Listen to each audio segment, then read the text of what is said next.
Hello, my name is Helen Okon. You are on Business Review Africa. The operational phase of the Africa Continental Free Trade Area Agreement was launched during the 12th extraordinary session of the African Union. So far, 37 African countries have deposited instruments of ratification. Today, I'll be speaking with the High Commissioner of the United Republic of Tanzania, His Excellency Dr. BENSON ALFRED, who is going to tell us what the government of Tanzania is doing in terms of the effective implementation of the Africa Continental Free Trade. Thank you for coming on our program. Thank you very much. Very much welcome, Helen. Thank you. It's a pleasure to have you on our program. It's also my pleasure.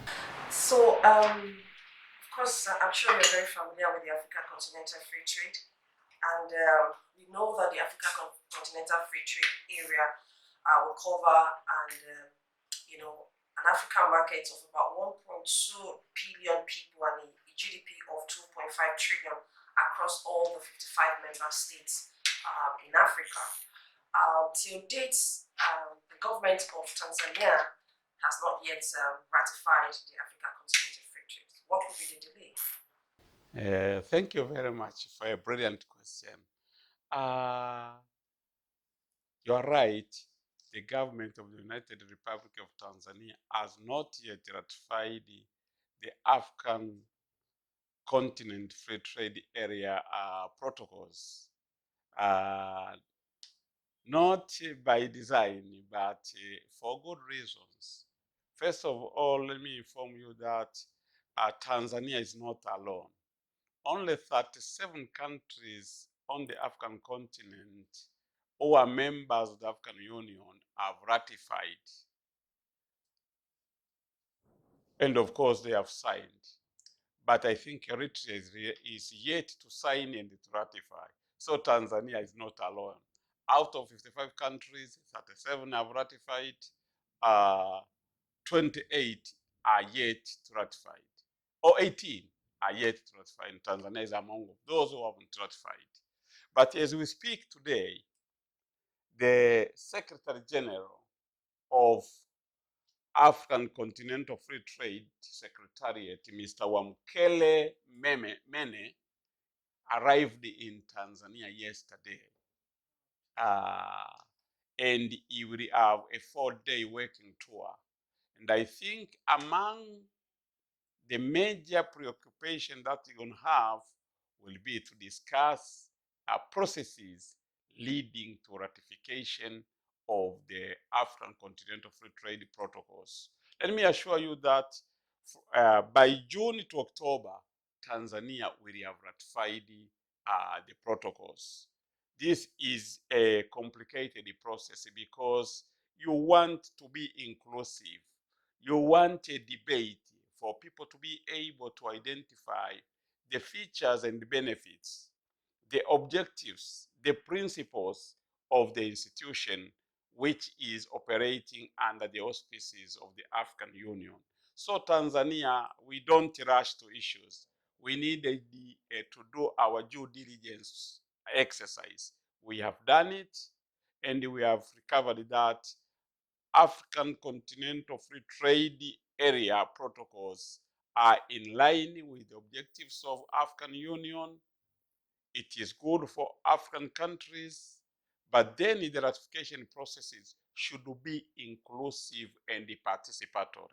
So we have completed the processes according to the statement by my boss, the Minister of Foreign Affairs and East African Cooperation.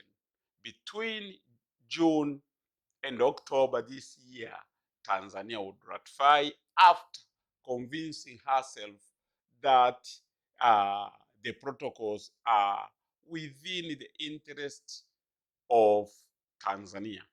Anything that is foreign has first of all to cater or to satisfy the national interest. And we are glad to report that the national interests have been fulfilled. African Continental Free Trade is in the interest of not only for the Africans, but for the Tanzanians. And as you know, Tanzania belongs to two more different blocs. the SADC region, the East African community. So you have got to make sure that to harmonize the protocols, to address the consequences. We are in the drive of industrialization. You want to make sure that the movement, the free movement of people and goods won't undermine the country interest to industrialize. So let me assure you, Helen, that from June to October, Tanzania will ratify the protocols that have necessitated the creation of the African Continental Free Trade Area. That's fantastic. Good to know. So while we wait for the government of Tanzania to deposit its instruments of ratification, so what institutional arrangements are put in place for effective implementation of the African Continental? As I said, first of all, it is the ratification process. The institution that is responsible for ratification, first of all, is the cabinet. The cabinet must go through deeply to the instruments, and then if it's satisfied, send them to parliament. The parliament is the voice of the people.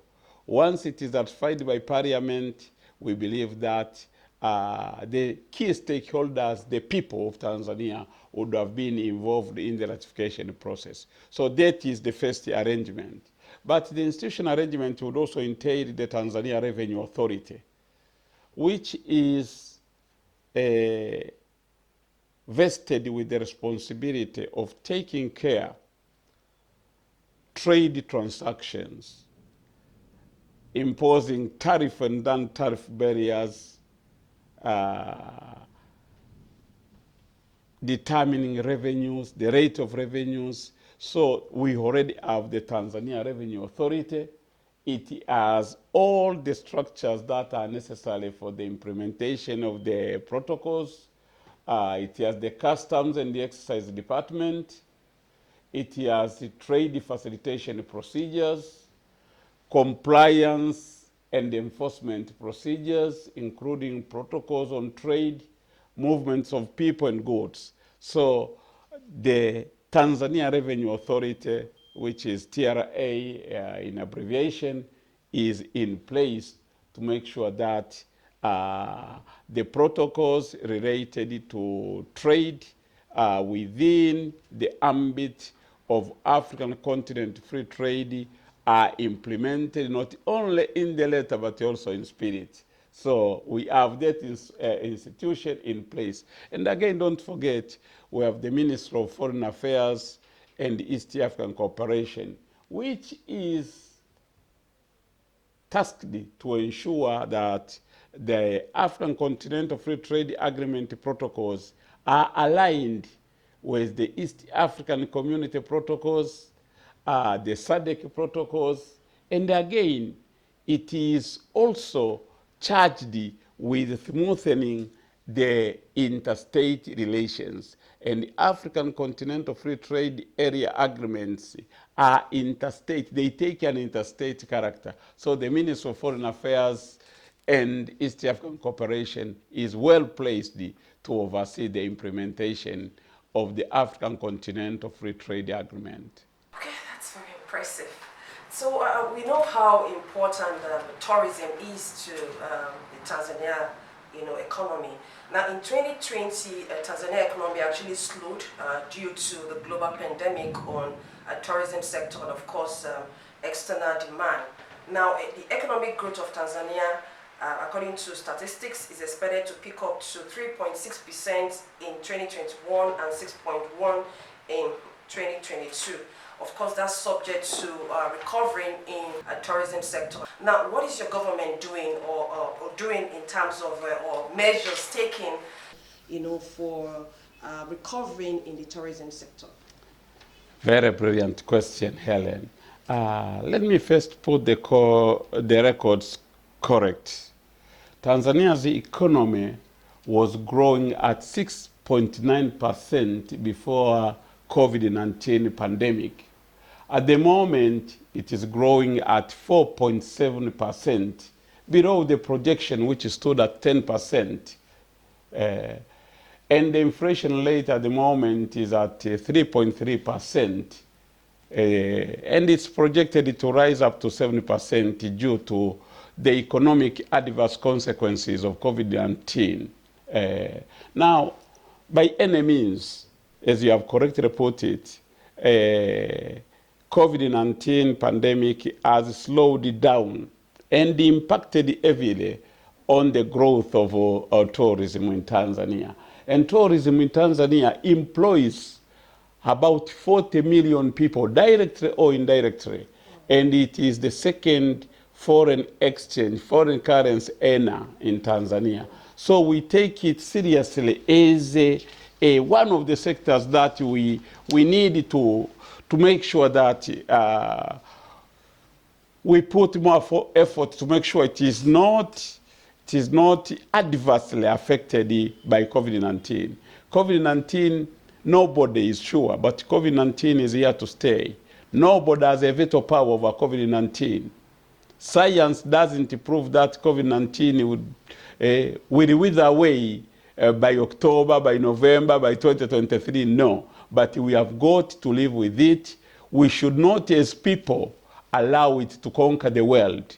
We must suppress it, we must fight it. So tourism should continue to grow. Tourists should continue to, to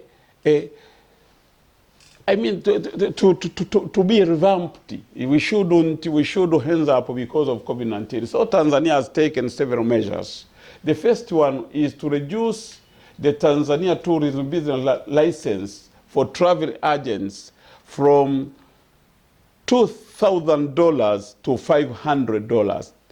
The purpose is to promote and to encourage people to venture into tourism business as traveling agents, as well as tourist guiders, and you name it. And then we are taking measures, specific measures, to promote domestic tourism. We want people within Tanzania to look at tourism not only as a preserve of foreigners, but also as a treasure. Tourist attractions are for all people. So we are taking measures to encourage internal domestic tourism. And again, we have taken measures to revive the national flag carrier, Air Tanzania Limited Corporation. In 2015, Air Tanzania had left with only one airplane. But today, as we speak, we have 11 state-of-the-art big aircrafts, so that tourists going to Tanzania from China, they should fly direct from Guangzhou, from Beijing to Dar es Salaam or Kilimanjaro or Zanzibar. Tourism from all over the world should travel by Air Tanzania from their destination to tourist destinations in Tanzania. And when it comes to Nigeria, we are now in process to introduce direct flights from Lagos to Dar es Salaam and from Dar es Salaam to Lagos direct. And I think before the end of this year, that route will be operational. And we are directing Tanzanian missions abroad, including the Tanzania High Commission Nigeria, to engage more in implementing economic diplomacy. And to us, economic diplomacy is about devising strategies and mechanisms that will increase tourists flying from Nigeria to Tanzania for their leisure activities. That is one. Also, we are encouraged to also wood traders and investors to start traveling to Tanzania to look for areas of their capital investments and do business there. So far, I am happy to report to you that 4 prominent Nigerian companies have already invested in Tanzania, starting with Dangote Group. They have a big cement factory in Mtwara, Tanzania. I think the biggest outside Nigeria on the African continent. We have Sahara Group. They invest in oil storage facilities. They have a huge farm of oil storage. at the value of about $100 million. I think Dangote investment is close to $800 million. And we have United Bank of Africa, famously known as UBA. They have also invested in the financial sector in Tanzania. And you have GTB Bank. They have also invested in Tanzania. So we are doing whatever it takes to make sure that we encourage, as a foreign mission, we encourage billionaires in Nigeria to consider investing part of their wealth in Tanzania.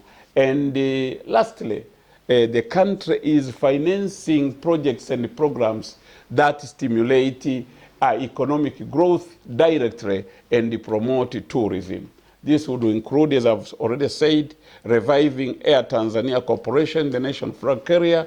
We have the power generation. We have Mwalimu Nyerere hydropower project, which is going to produce 2,115 megawatts. And we have standard gauge railway line and several others. These are projects, if implemented well, they would stimulate economic growth, including tourism. And of course, under foreign direct investment arrangements, we are encouraging people from all over the world to consider investing in beach tourism, conference tourism, hotels, and the other leisure facilities. So we are taking measures not only to mitigate the adverse effects of COVID-19, but also measures that would propel the growth of the tourism industry. That's very good. Thank you. So talking about China, China is Tanzania #1 investor, of course, in the country. Now, in 2019, the outflow of foreign direct investment from China was about 115 million out of $1.1 billion foreign direct investment. Now, do you think that the Africa Continental Free Trade Area will, affect your economic diplomacy relationship with China? China is our traditional ally. China has been with Tanzania since the early days of independence. They supported the Tanzanians' foreign affairs drive to make sure that other countries on the African continent, which we are still under the yoke of colonialism and the apartheid, are liberated. They supported us in different ways, including the construction of the Tanzania-Zambia railway line. So they have been our traditional allies in different circumstances. They have been our friends in need, and therefore friends indeed. We can't ignore them. But when it comes to reviving the economic issues, let me put also the record straight. China are number 6 investors in Tanzania. They are not number 1. Number 1 is the United Kingdom, followed by the United States, Kenya, Canada, South Africa, and China would come number 6. But they are struggling hard. They are struggling hard. But we also deal with China with caution. Some people have called that they are mounting a second scramble for Africa. But Tanzania, these have been our close friends, our friends in need at times of need. So we are dealing them on a mutual respect basis. But Tanzania, as you know, like Nigeria, we are in an aligned country. Business is business. Matters of friendship, they come second, they are peripheral. So we weigh our options.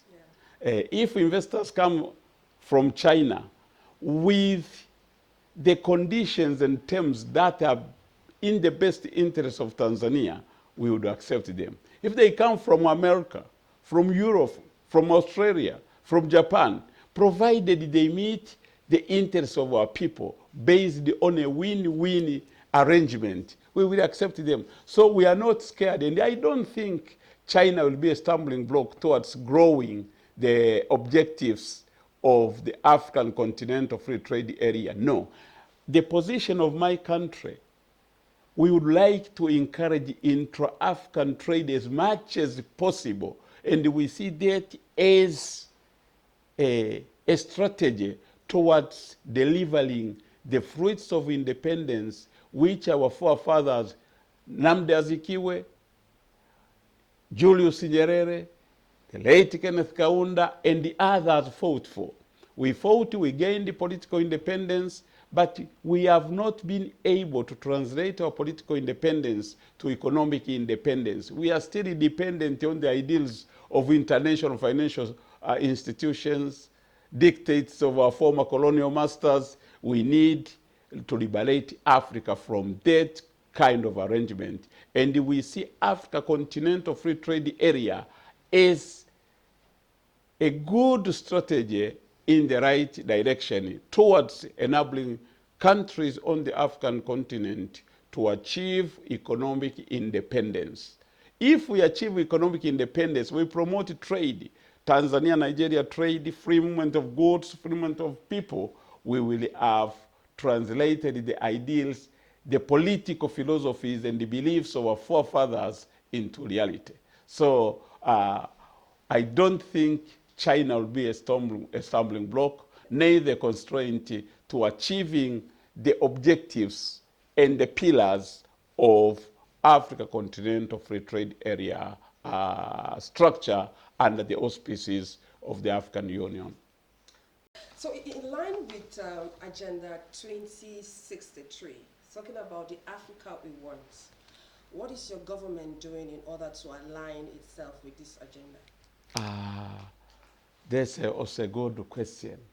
Eh?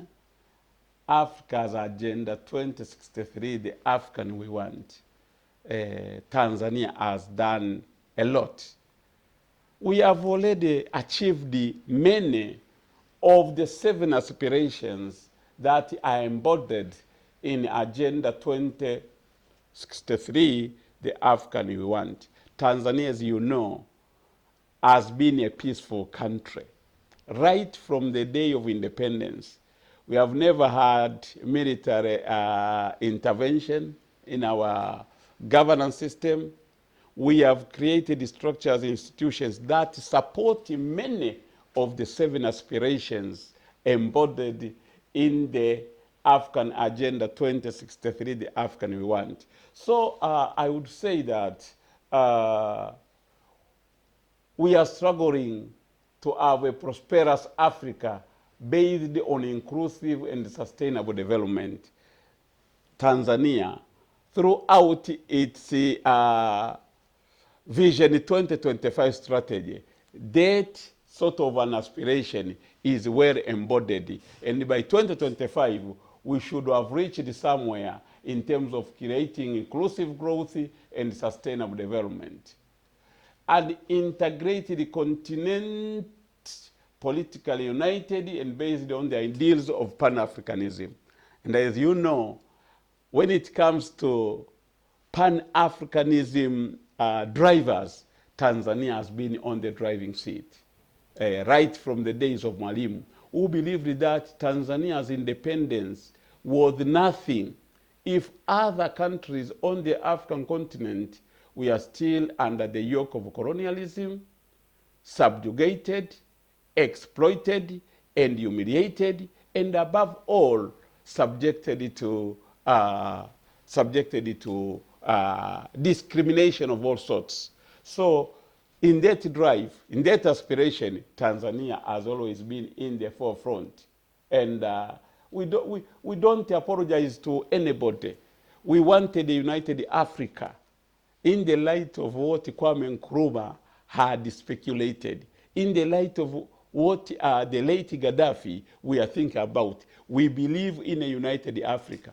And it's only the country, Tanzania, that has translated that idea into reality. In 1964, Tanganyika, today Tanzania mainland, united with Zanzibar to create Tanzania. And no other union has survived in Africa. We had Senegambia, it collapsed.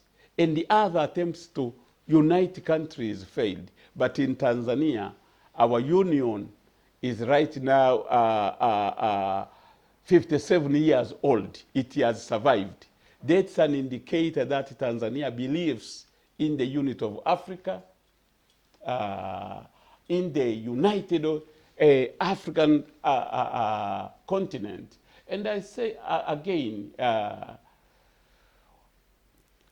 the seven aspirations of Agenda 2063 revolves around creating a self-sustaining economy. And I think the African Continental Free Trade Area is a mechanism in the right direction, which Tanzania also cherishes strongly.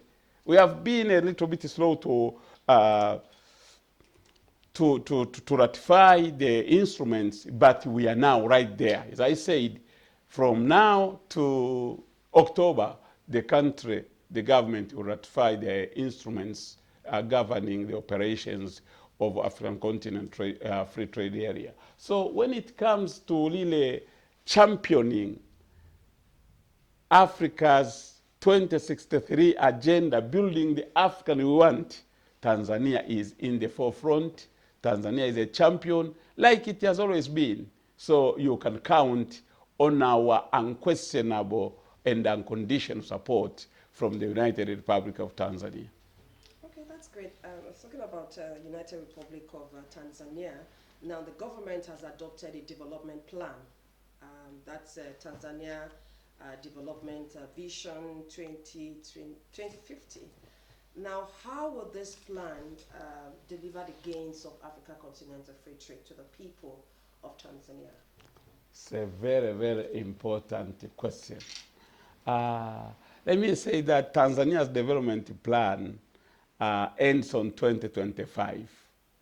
Yes, it's not 2050.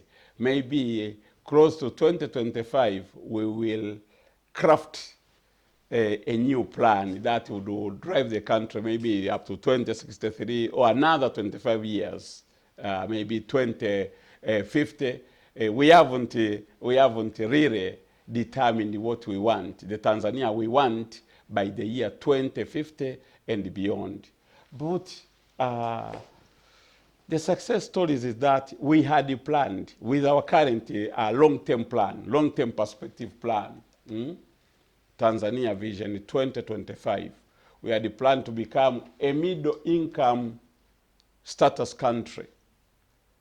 Fortunately, because of good resolve, transformational leadership, pro-people leadership, we have been able to attain the status of a middle-income country on July 1st, year 2020, 5 years before the set date. Wow. And that is a credit to us. So we are moving in the right direction. Now we thought going with this plan may not be feasible. So for the purpose of monitoring and evaluation, we split this long-term plan, long-term perspective plan, into into slices of 5-year plans.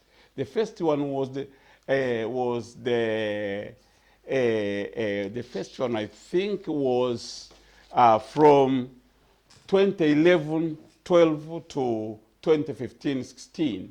And it flagged the BANA, unleashing Tanzania's latent growth potentials, and focused on debottlenecking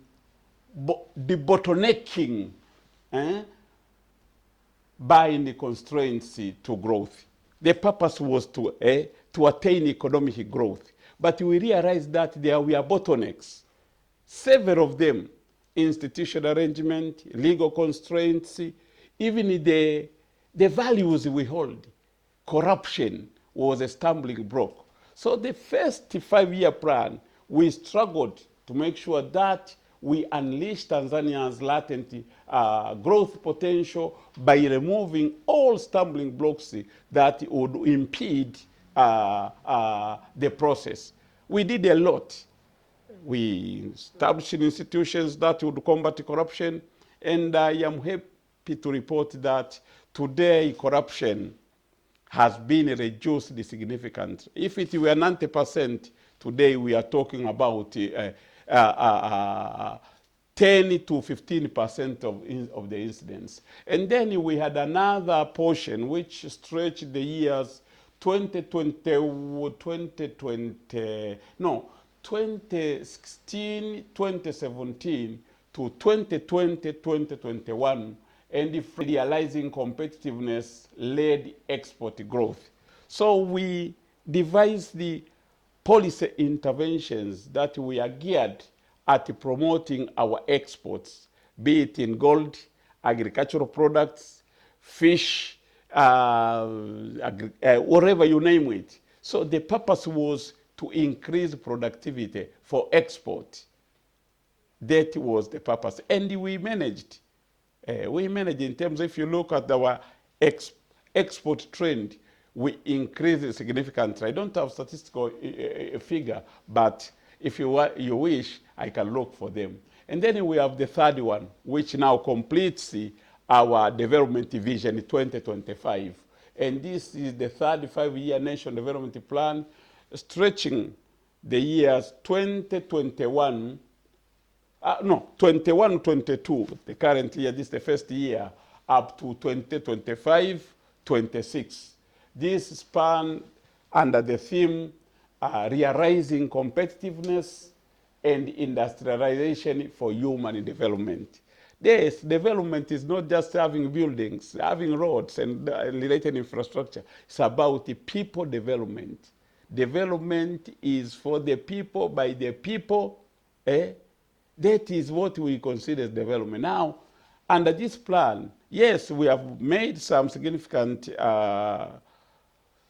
achievements in terms of growing the economy, removing obstacles to development, but we thought we must do more to make sure that this kind of development translate into people's development.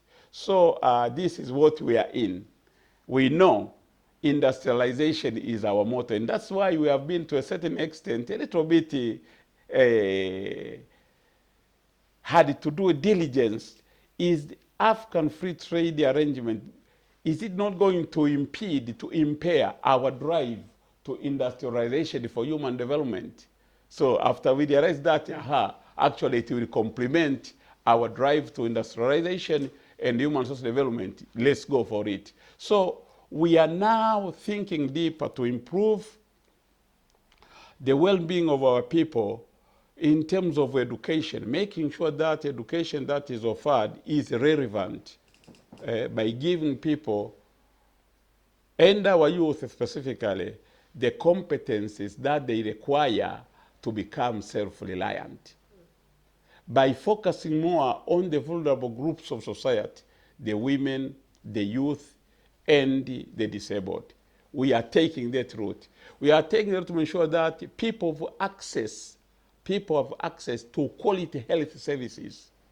Today, we have invested heavily in establishing dispensaries, healthcare centers, district hospitals, regional referral hospitals, and national level hospitals. We have made some inroads in that area, to the extent that neighboring countries are now making medical tourism to Tanzania for expert medical attention. And that is a plus to our government. And we are struggling to make sure that our people in rural and urban areas have access to clean and safe water.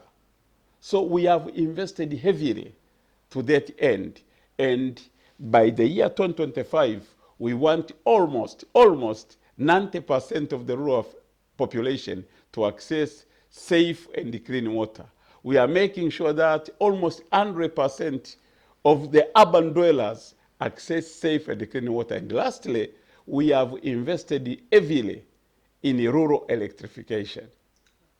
I think Nigeria is second to Tanzania when it comes to making the rural communities access electricity.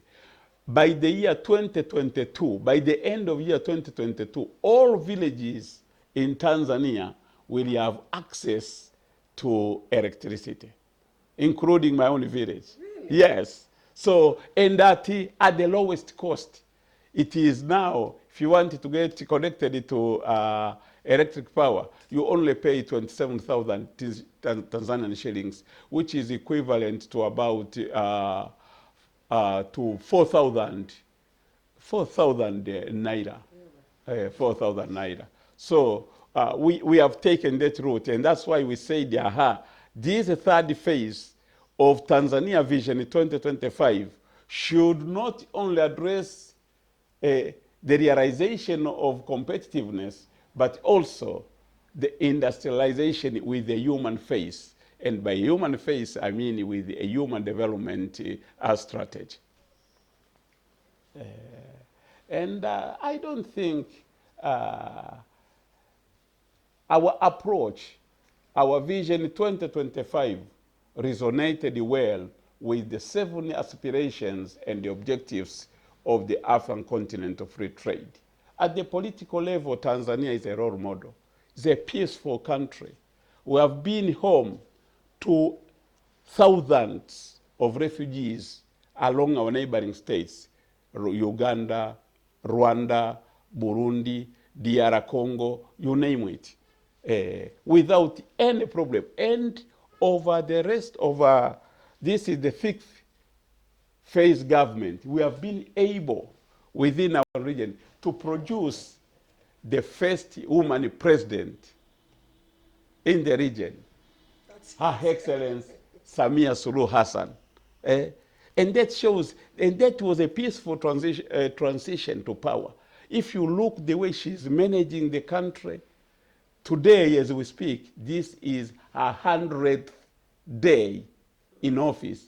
But within 100 days, she has done a lot. If you can draw a balance sheet, she has done a lot. And that is a plus. We are moving proud all over the world. We have the first president who is delivering what her predecessor, what the party, their party manifesto spelled out or promised the Tanzanians. So that's one. And these transitions, changing regimes from one government to the next, has always been smooth, very smooth.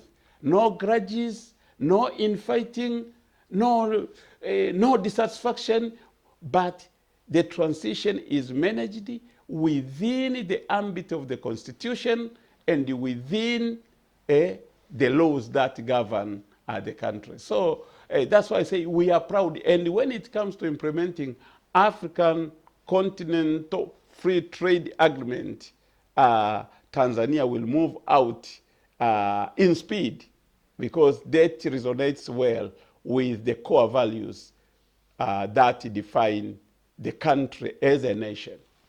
That's a very robust development plan you have there, and that no wonder Tanzania was among the top 10 growing economies.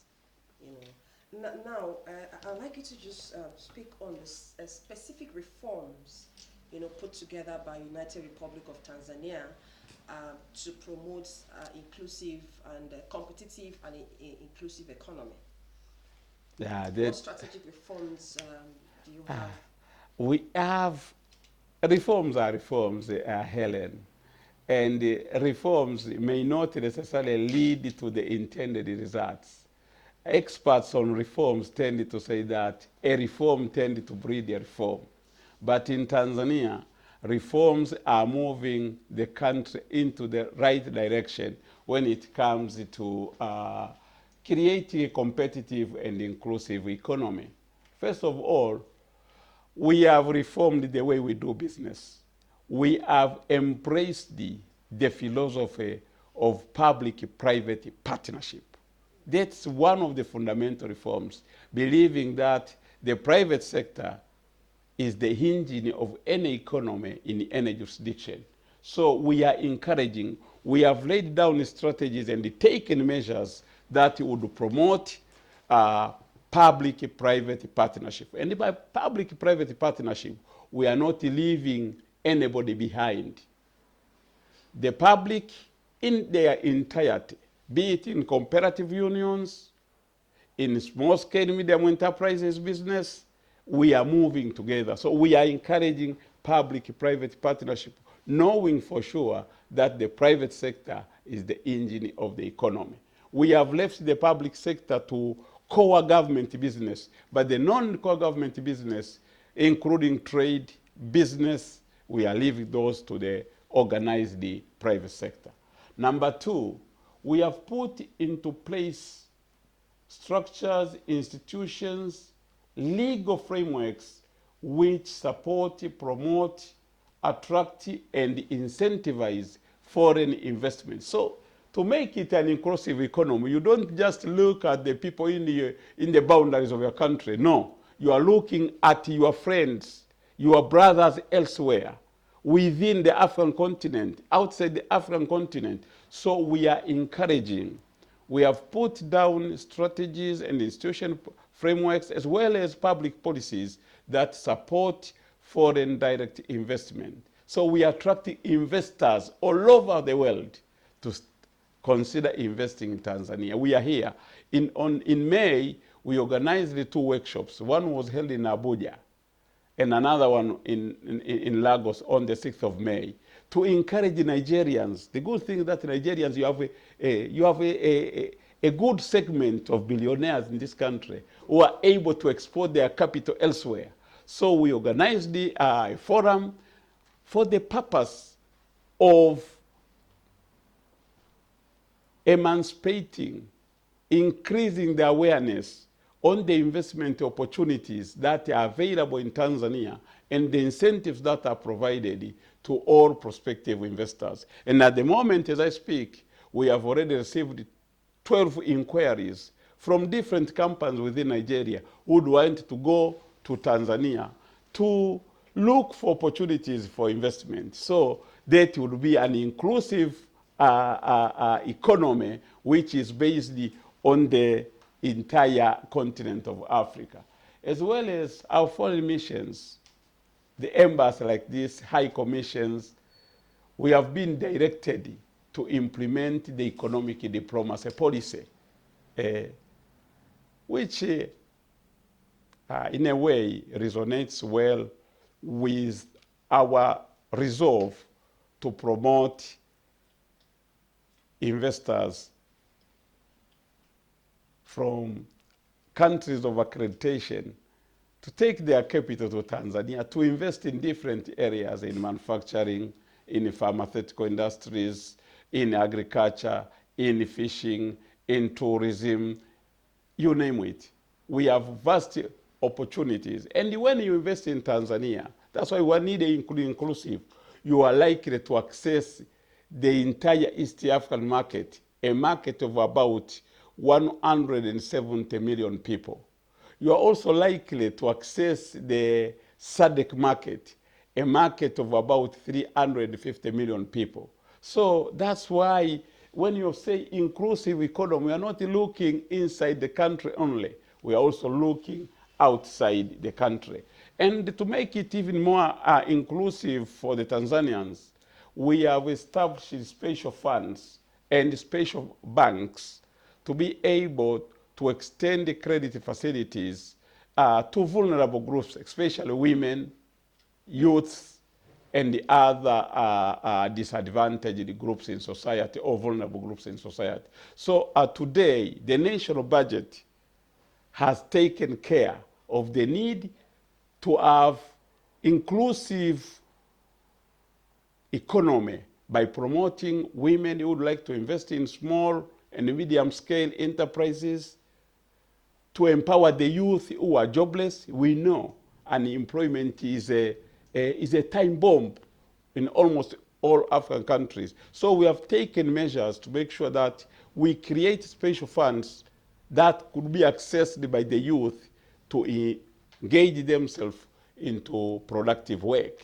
Right now in my country, every local government authority must set aside 10% of its income for the youth, the women, to access soft loans, non-profit loans, for them to engage in different productive areas. So our resolve, our policy frameworks, they are all geared at making sure that our economy, our efforts to develop a self-sustaining economy are inclusive, not exclusive. Very much, thank you. And so we know that creating an enabling environment for businesses to strive is a sole responsibility of the government. Now, talking about Tanzania, what is your government doing, in order to promote, or create the enabling environments for businesses to strive, considering the fact that businesses are very important to the success of the African Continental Free Trade? Thank you very much, Helen. That is another $1 million question. Knows clearly that direct engagement into business may not be what the government does. Government should put in place a policy framework, infrastructure that would inspire, propel others to engage in productive ventures. Government should only serve as a regulator, tax, collect revenue for financing other development programs like this in the social sector, but our government has done a lot. The government has so far identified and prioritized areas that deserve heavy capital investment from taxpayers' money. These are, like, as I told you before, the construction of Mwalimu Nyerere hydropower project, which is estimated to generate 2,115 megawatts. Now, if you want industries to prosper, to develop, you should have a guaranteed, reliable power supply system, power supply sources. So first of all, it has been to invest in power generation. If you have sufficient power, you will have industries supported. So that is one of the supporting infrastructure that the government has put in place to encourage people to create industries. By last year, I think we had new 4,000 industries. There is no downtime. There is no power errors. Supply of power is guaranteed. And second, the government has invested heavily in a standard gauge railway line. This would facilitate quick movement of people and their goods from point A to point B, from the countryside to the ports of Dar es Salaam, Mtwara, and Tanga. So there's a huge investment. We are talking of about 3,000, more than 3,000 kilometers of standard gauge railway line. And yet, as we speak, the first slot, which covered about 300 kilometers, would be commissioned by August this year. Wow. The second slot, I think from Morogoro to Makutopora Dodoma, is about 60% done. The third slot, which stretches from Mwanza, which is a Lake Victoria town, to Isaka, is under construction. So we still have small portions which we are still looking for funds. But that is an indicator showing you that that was the government resolve to make sure that the transportation network is reliable, speedy, and up to standard. And number two, there are huge investment in infrastructure development. Roads are being tarmacked. We have connected all the 26 regions with tarmacked roads so that you can facilitate the movement of people and goods easily. So that is being done. And as I said, we have invested heavily. If you look at the map of Tanzania, we have basically 4 big water bodies. The Indian Ocean on the east, Lake Victoria on the northwest, we have Lake Tanganyika on the west. Lake Victoria connects the Republic of Kenya, Uganda, and Tanzania. Lake Tanganyika connects the Republic of Burundi, DRC, and partly Zambia. And then you have Lake Nyasa, which connects Tanzania and Malawi. So we are building ships, huge ships, cargo ships, that would be able to not only to facilitate the movements of people, but also the movements of goods to the neighboring countries. So we are doing a lot in terms of creating a supportive infrastructure that would propel economic growth and the growth of the people, what I can say, people-oriented growth. We are not looking at creating infrastructures for their own sake, but they should have a human touch, a human ingredient. That's why we're saying it is industrialization with an emphasis on human development when it comes to the third phase of implementing our long-term plan. So, talking about human development, we know that the Africa Continental Free Trade area has the potential to lift about 30 million people out of extreme poverty. And of course, that depends on the significant policy or reforms put in place by the government. Now, what is your government doing or reforms put together for human capital development? Development is a huge idea. Development is for the people. That's my definition. Development should be development of the people, lifting them from abject poverty, creating space for them to pursue education up to their maximum limit, helping them to access quality health services, helping them to access clean water. So the government is doing a lot in that area. Is doing a lot on that area, and we have set ourselves time limits. By 2025, almost all Tanzanians should have access to clean water and safe water. By 2022, all the people in Tanzania should have access to electricity. So we are doing a lot, and we are encouraging continuous consultations with key stakeholders. Tanzania Business Council, Chambers of Commerce, we are bringing them together to support government efforts to be able to play their part as partners of government in development. So that is one strategy. And again, we have established the Tanzanian Investment Center as a one-stop shop to make sure potential investors from local and outside the country are not subjected to bureaucratic tendencies which culminate into delays in decision and the downtime. So we have made sure that the Tanzania Investment Center is structured in such a way that it's a one-stop shop for all investors. If you want to invest in Tanzania, say in petroleum and gas, you should go there. You have the land money there, the person in charge of the legal framework there, institutional arrangement there. You get all you want, and you have said at least you should get all those you want in 14 days.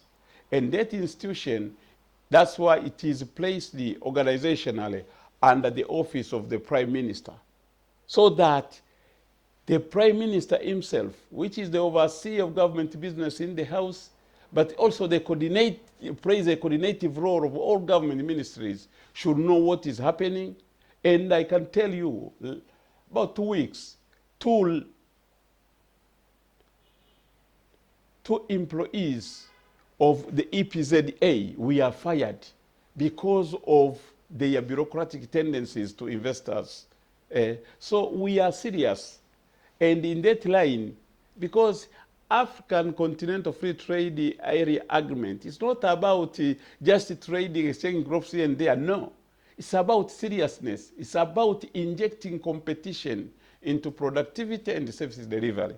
If you achieve that, then African Continental Free Trade Area will have a meaning and will produce the intended results. So competition among states in Africa will be as tough as possible. So Tanzania will be competing with Nigeria to supply chicken, to supply rice, to supply manufactured goods to neighboring countries. So we want that kind of competition under the auspices of the African Continental Free Trade Agreement to propel, to spark, to speed up development on the African continent. So we are very well placed. And in Tanzania, we are now encouraging people to come from all over the world, including African countries, to explore areas of investment. We have got so many areas of investment which are untapped today, and we would like them developed for advancing the human cause forward, human development. Industrialization for human development, not industrialization for being able to produce what you don't consume and consume what you don't produce. Yeah. So, talking about the competitiveness of the African continental free trade area amongst the African countries. So, what is Tanzania comparative advantage? So, what are you bringing on board? What should we be looking out for? Yeah, that's a very good question. We are bringing on board the conducive environment for business. The economy, business can only thrive if you have a conducive environment. And by that end, the conducive environment is about peace, security, and safety of the people. People cannot take their capital into countries, into situations in which the safety and security of their capital, including human capital, is not guaranteed. So Tanzania, as I've told you, is a haven of peace. We are bringing into African continental free trade area a conducive environment for making business. Again, Tanzania is not very popular as much as Nigeria is, but we have a population today of 60 million people, 60 million people. And that is not a peanut. That is a huge market for products of goods and services produced on the African continent. That is number two. Number three, Tanzania is bringing to the African continental free trade area facilities, structures to save other countries. As I told you, Tanzania at the moment is saving 6 landlocked African countries. That includes Uganda, Rwanda, Burundi, Democratic Republic of Congo, Zambia, Malawi, and Mozambique. So Tanzania, that is their outlet. That is their door to the harbor for the export of their goods to other African countries and the world at large. So we are bringing in that facility, which many countries don't have. Very few countries here serve as a gateway for other African countries. But Tanzania would also provide that facility. And to be able to do that, the reason why we are improving our infrastructure, the reason why we are replacing the traditional railway line with the standard gauge railway line for the ease and the speed movements of goods and services to landlocked African states, which I've just mentioned. So that's what you're bringing to African into the African continental free trade area. But above all, we are bringing in experience. Tanzania has been a member of the SADC group, a regional body. Tanzania is a member and a founder member of the East African community. So we have the experiences of different protocols on trade, different protocols on the movement of people, goods and services, different protocols on exercise duty, whatever you have.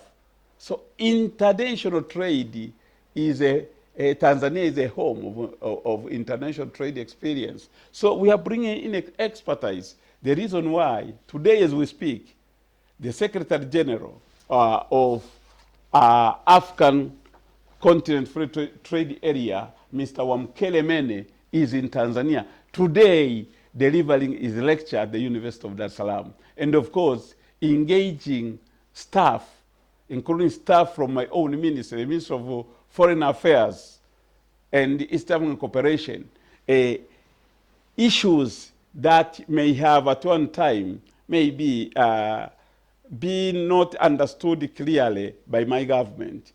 The clarifications being offered during his tour of duty in Tanzania And I believe that after that 4 tour of duty, as I said before, from June to October, anytime within that time bracket, Tanzania will join other 37 countries on the African continent which have already ratified the African Continental Free Trade Area protocols. So Tanzania is the heaven of peace. That is it with His Excellency Dr. BENSON ALFRED BANA, the High Commissioner of the United Republic of Tanzania.